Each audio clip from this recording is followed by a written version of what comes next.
Solar panel parallel connection. हमने यहाँ पर 3 सोलर पैनल हमने लिया है। तीनों सोलर पैनल का जो रेटिंग है वो 12 वोल्ट 5 एम्पियर है।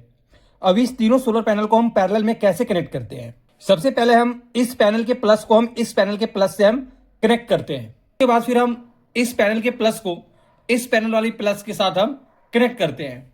यानी कहने का मतलब होता है कि हम सारे पैनल के प्लस को हम एक में कनेक्ट आपस में एक दूसरे से कनेक्ट कर देते हैं। हम इस माइनस टर्मिनल को हम सोलर के इस माइनस वाले टर्मिनल से हम कनेक्ट करते हैं। फिर इस माइनस वाले टर्मिनल को हम सोलर के इस माइनस वाले टर्मिनल से हम कनेक्ट कर देते हैं। किसी भी एक सोलर पैनल के टर्मिनल से हम अपना आउटपुट हम ले सकते हैं। ऐसे हमने सेकेंड पैनल से आउटपुट टर्मिनल हमने लिया है।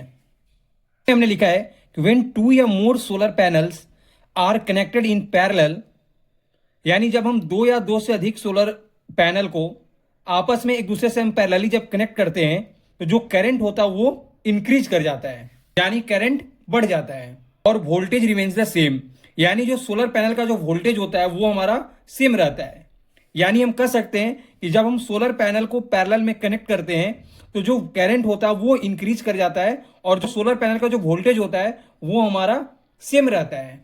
यानी जो टोटल करंट की अगर हम बात करते हैं तो टोटल करंट हो जाएगा हमारा इस पैनल की करंट प्लस इस पैनल की करंट प्लस इस पैनल की करंट, यानी हमारा जो पैनल का जो करंट कितनी है पर पैनल 5 एम्पियर, तो 5 + 5 + 5 कितना हो जाएगा हमारा टोटल 15 एम्पियर।